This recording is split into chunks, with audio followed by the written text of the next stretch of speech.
Show starts with a girl named Amiya Haruko, a second-year high school student and the vice president of the student council at MAKEN Academy. She is on her way to see her childhood love. The protagonist is Uyama Takeru. After finding massive stacks of boxes on the floor in his room, she calls Takeru while he is frantically attempting to put on trousers behind a box, inadvertently knocking over a stack of boxes as she approaches. Takeru hears her coming and pushes Haruko to protect her from the falling boxes, which puts them in an awkward position. And Takeru confesses to being involved in Haruko's scheme, for which he receives a sound thrashing. While Haruko expresses her joy at finally meeting Takeru after all these years and seeing how much he's improved, Takeru apologizes for his error. However, Takeru's attention was diverted more by the narrative before they started walking to the school together. Takeru is abruptly asked by Haruko why he decided to enroll at MAKEN Academy. He starts out by explaining how he spent 3 years in an all-boys school without seeing any girls. When they get at the gate, Haruko inquires about his knowledge of the school, to which he gives a negative response. Then she goes into detail about how MAKEN Academy differs from other institutions. There is a school festival where students participate while wearing MU clothing, and there is a martial arts competition. Takeru starts to become thrilled, and then an announcement calls for her to leave, so she instructs him to head to the gym where the entrance ceremony is happening. After that, Takeru becomes delighted when he sees many of girls going inside and follows them, getting lost and wondering how he got there. He then hears fighting noises and is startled to see 2 girls fighting with strange weapons as he turns around. It appears that the girls are squabbling over someone or something. Takeru approaches Hami Kodama, who is hanging upside down on a tree branch and taking pleasure in the struggle, and tells her something in sign language when she realizes what it means. She falls onto Takeru, accidentally kissing him and showing him white sky because a sword flies from the fight and cuts the branch on which Kodama was hanging. Kodama reacts aggressively and was about to beat her when she notices a mark on his chest and lets him go, murmuring to herself that she has found her enemy. Takeru rushes up to the gym in time to see Ruko Minori, the school's principal, share the school's motto, mind, beauty, and body. Haru was perplexed as she continued by explaining how this institution allows pupils to freely study about love and conflict. She explained to every pupil how they would be given weapons to fight for the 8 mock, after which she began the mock combat with the same girls that Takeru had previously seen engaged in combat. But they both declined to engage in combat as they did previously. As the principal looks for fresh contestants for the demo fight, Kodama unexpectedly shows up and challenges Takeru to a fight, shocking everyone.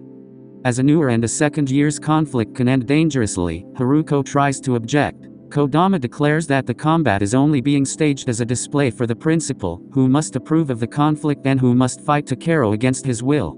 Kodama observes Takeru's nervousness and tries to reassure him by saying that it is only a practice battle and that she won't give her all the while planning her own murderous scheme against him for snatching a kiss and seeing her white sky. She calls Ikazuchi, one of her minions, and instructs him to place a lightning ball in Takeru's heart so that she can murder him after 7 days without drawing attention to herself. As the battle starts, Takeru tries to assault with all of his might while Kodama effortlessly avoids the attacks. Takeru Haruko tries to defend him as she abruptly steps back and charges a lightning blast at him. However, a freshman girl steps in between them and blocks the attack before passing out in his arms. She says, "We finally met," to Takeru. After awakening, she gives Takeru a tight hug, making Haruko envious and attempting to break them apart. When questioned about herself, the woman identified herself as Kashiya Inaho, the fiancé of Takeru. Takeru's fantasy came true. Haruko was extremely enraged and envious of the circumstance. After school, she beat Takeru and is then seen coming to his dorm to question him about the whole fiancé thing, where she unintentionally discovers Inaho also residing. Here they learn that Haruko, the dorm supervisor, forbids a boy and female from cohabitating, but Kodama enters the room and announces that she would be moving in with them, making Haruko so envious that she chooses to do the same. Points out that there are only 3 beds in the flat in AO and offers to share one of them with Takeru, but Haruko declines and agrees that Takeru should sleep on the roof instead. After some time, Haruko awakens in the middle of the night worrying about Takeru. She climbs to the roof to check on Takeru and discovers something that shocks her. The following morning, as Takeru awakens with a swollen cheek, it comes out that one night Haruko observed Inaho ascending the roof and having an affair with Takeru. She became furious and gave him a hard smack. Takeru then uses the loo to wash his face when he accidentally walks into Kodama as she is getting dressed and notices that her sky is now black, making her angry. Takeru has done it twice now. Kodama chooses to discipline him. Everyone eats their breakfast except Takeru, who keeps his palm in front of his eye. Takeru is instructed by Haruko to hurry so as not to be late for school. Takeru declares the food to be great as he begins to eat. When he realized the time, the girls hurried to go to school before the gates closed, leaving Takeru behind. By a Kodama minion, he had to be hurled over the gates. Iruko responds by informing him about the Kodama power known as invisibility, which enables her to do so. He asks about how he was able to jump this high and stumbles to the ground. Takaki Furan, president of the student body, interprets them council even though she is the vice president of the student council. She chastises Haruko for being late and for being too close to Takeru. Fan nearly sobbed in embarrassment as an unexpected breeze revealed her adorable bear. They must report to their classes right away, the principal orders. Takeru and Inaho enter the classroom, apologize for being late, and proceed to sit down while their classmates gossip about them. After the homeroom teacher has finished introducing herself as a mob, the principal suddenly bursts into the room and declares that there will be a health checkup. She then gives the females the order to go first. Takeru gets up to beg for permission to use the loo. The identical question is posed by Yuzukino, the boy standing next to him. They both leave the class, climb a tree to get a glimpse inside the hospital, and begin robbing girls' bodies. When they both notice Inaho unzipping, they both assume that girls have boyfriends. Takeru covers Kango's eyes with his palm to prevent him from seeing Inaho. She is Takeru's fiancé, which the boy is also aware of. Kodama, who is perched on the limb above them, catches them. They both leave after she gives them both a punishment kick to the face. Kodama's slave Kodama claims that at the moment she was able to restrain her rage and refrain from killing the people, she is no longer experiencing the same level of blood-curdling rage that she did earlier, and she is unsure of the cause of this. He claims that he fell as the teacher inquires about his look as he enters. His hand should be placed within a box-shaped device that can speak for itself, the teacher instructs. The Karabo device will reveal the pupil's nature element. When Takeru inserts his hands into the machine, it is unable to discern his nature, prompting the teacher to step in. She then inserts her own hands into the machine, plotting to brush against Takeru's arm, but the outcome is still unfavorable. The principal Takeru then had a conference in Naho. Haruko and the machine's original creator, Tagashi Gengen, asserts that it is impossible for someone to be devoid of all elements and that Kobo is a masterpiece. He questioned why 3 students with an unidentified element suddenly surfaced this year, which led to an altercation. Takeru and Inaho was also a part of that. Principal states Inaho already having a Makan is said to be the cause, although the others are different. She claims that the other person is from there and likely possesses the Makamuto. Already Taku questions whether the presence of an unnamed ingredient is a serious problem, and all 3 respond that it is. Mak suffers from being employed in all 10 battles by the academy. This is to his disadvantage. Takeru is told by principal that some people use Mak outside of battle and that there is nothing that can be done. Inaho then promises she would defend Takeru wherever she goes. Gen suggests that Takeru go 1 month without Mak. Inaho and Takeru are sitting on a bench following the meeting when Takeru is struck in the face by a ball. While watching the females play, a leaflet announcing club recruiting appears on his face. The girls who are throwing the ball apologize. Every student at the school is required to join a club, according to Inaho. Takeru eventually queries why she shields him and refers to him as her fiancé. If you can't recall it, she responds, it's a secret. Takeru asks Iruko to tour him around the school since he wants to join a club when she arrives to serve him his lunch.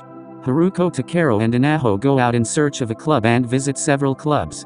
A volleyball charged with Mon approaches towards Takeru while he is visiting a volleyball club, but Inaho blocks it. Takeru understands he should go with the cultural club as he has no use for elemental powers. He locates a Grayer photography club while searching for such a group and chooses to join. Inaho is willing to join whatever club he chooses, but Haruko vehemently disagrees with the concept because the club can be ludicrous. She recommends instead joining the club that Kinu Takeru desired. Haruko, who is the club president of the Kinu, describes it as being similar to the public order squad at Tenny High School. The following morning, as Haruko prepares to take a bath, Takeru enters to wash his face and asks Inaho and Kodama if they have any shampoo. She inadvertently reveals a little of her beauty to him, and in retaliation, she throws a bottle at him, breaking his nose. Takeru asks Haruko about the Kinu at school, and she replies that there are 2 groups under the student council. The first is the Machikibu, which handles all types of problematic situations with the assistance of a teacher from year 1 and higher. Kino is another option. The Kino does everything in their might to ensure that each kid has a successful and joyful time at school. Unexpectedly, Kango emerges from a bush and greets Haruko. Takeru sensed something wasn't right as he approached her and sought to warn her to be careful, but instead accidentally put his hand on her trousers. However, Takeru was beaten by a fellow student by the name of Murichi who called him a pervert while he did so. Haruko informs Tochi that it was an accident and introduces Takeru as one of her childhood friends who attended middle school with Tochi. She advises them both to get along. There is a struggle going on, according to the news. Everyone who has gathered there notices that Isuki is engaged in a battle with a new student named Kosuke. Kosuke had challenged her to a duel and said that if he won, Aki would have to become his lover. However, if she lost, he would have to stop bugging her. Although Kodama thinks it's foolish, he asserts that a direct declaration of love is preferable to some peeping crap. The fighting ritual is started by Kodama. As soon as the fight begins, Isuki decides not to even use any muck and is severely defeated by her. Takeru tries to stop it since he can't witness a boy beating a girl because of it, but everyone stops him. Something inside Takeru activates when Kai tries to make his final move, and he enters the battleground to shield Azuki from the blow but is blasted back. On the opposite side, Azuki sees an opening and beats Kai, knocking him out. However, she doesn't see that something has fallen off, and she is ashamed when she learns that Azuki has been proclaimed the winner. Takeru is then reprimanded for interfering in a conflict and disobeying school regulations. Iruko is glad that his tenderness and boldness have remained constant over the years. Although girls can be powerful, Takeru tells Haruko that the battle's outcome should be decided fairly. Haruko responds that it is Kinu's responsibility to make sure the fight is fair. Takeru made the decision to join the Kinu after hearing this, joining Inaho and Kino who had already done so because Haruko was the president. When they arrive at the clubhouse, everyone there is delighted to welcome 3 new members this year. To make their relationships stronger, they plan to host an exchange meeting. Takeru and Kino become friends after their meeting place turns out to be a hot spring bath where they are both delighted to view the girls in bathing costumes. They arrive one at a time, which excites both of them. The introduction follows. As soon as this year's advisor, Njuki, is revealed, Azachacha throws a ninja star that misses and lands close to Takeru and Kengo, nearly striking them. When the females arrive and determine that the approaching bear is a moon bear, the boys decide not to kill the bear but rather to make him flee without doing too much harm. Before the girls ultimately used their muck to chase the bear away in the mountains, the bear started chasing the lads and repeatedly knocked them out of the air. They educate the newbies about their manins. Haruko claims that by combining the words Maru Shiku and Kinu, the phrase MAKEN KI is created, which, when abbreviated, stands for Maru Kai and welcomes newcomers to MAKEN KI. The lads are underperforming as usual as compared to the girls throughout the physical training. Kai and Mak should practice physical fitness on a daily basis, according to Aki. When the education session begins, Chacha helps them go quickly as Furan teaches the fundamentals of Min while the lads are dozing off in the classroom. When Furan sees them, she reprimands them and assigns a punishment. The lads beg for forgiveness, but Furan says the punishment must be carried out in order to wake them up. When Kodama instructs the boys to discard all other thoughts in order to train their minds, the boys attempt to do as instructed, but when Ake-sensei arrives they become distracted and are unable to control their thoughts, failing horribly. Takeru is fatigued at night and whines about how difficult the training is. Takeru begs Haruko for some pain medication while she is studying, but none are available at that moment. As Kodama watches from behind the door, Haruko becomes envious of her efforts to massage him and joins in as well. She is still unsure as to whether Takeru possesses the mark. Takeru is coerced into accompanying her as she enters, steps on him. The following day, Takeru is waiting and pondering why Kodama suddenly asked him out. He is being watched by Kino and Haruko Inaho. Takeru is shocked to see Kodama when she appears dressed like a goth LLY and compliments her costume before they head out shopping. Takeru finds it hilarious that Tenbi Academy has a place like this and adds that it is distinct from the outside world and has its own laws, kind of like a country inside a country. She starts to shop while stacking boxes on top of each other for Taka to carry. She asks him which set of garments will fit her as they walk into a store to get Kodama some new clothes. While she enters the dressing room, he advises trying both and cautions him from spying on her. As more women come in, the store becomes full, and Takeru begins to wobble, calling out for Kodama to move quickly. Soon after, he loses his footing, and falls ends up punching Kodama in her changing room. Takeru is later bandaged up, but the spying tree is still watching them, along with someone else. Takeru is shocked to see Isuki dressed as a maid as they both arrive at the maid cafe. There, Aki lashes out at Kodama for including Takeru. She is ignored when Kodama places his lunch order. Azuki leaves a note for Takeru on the omelet after leaving the restaurant when the food is delivered. On a lakeside bench, they are both seated. Takeru praises her, saying that she will look wonderful in the custom-made clothing. Then they converse with one another as if they were dating. Kodama suddenly recalls that she has to learn more about the mark, when suddenly 3 students emerge from a nearby bush and identify themselves as fans of Kodama. She tries to firmly find it on his chest. They won't be fooled by a loser like Takeru. Kodama calls in her minions, who look after the 3 well. A man emerges from the backwoods and begins to battle Kodama with his muck. Kodama asks the man if he is a Kamigari as they are engaged in combat. It comes out that Kamigari will hire him for this if he brings back the combat data of a gifted pupil of Tenbi. He attacks her, mistakenly hitting Takeru in the chest, which amazes Kodama because there are no marks there. Attacks cause them to fall into the lake, where Tako's strength kicks in to save them. As he begins to fight the man, the identical mark suddenly reappears on his chest where it had not been previously. With the use of this ability, he is able to easily overcome the opponent, and as thanks for saving Kodama, she offers him a kiss, making everyone else around envious. Thank you so much for watching our video till end. If you enjoyed our content and desire more videos on similar anime, please consider leaving a like and subscribing to our channel. We look forward to seeing you in our next video.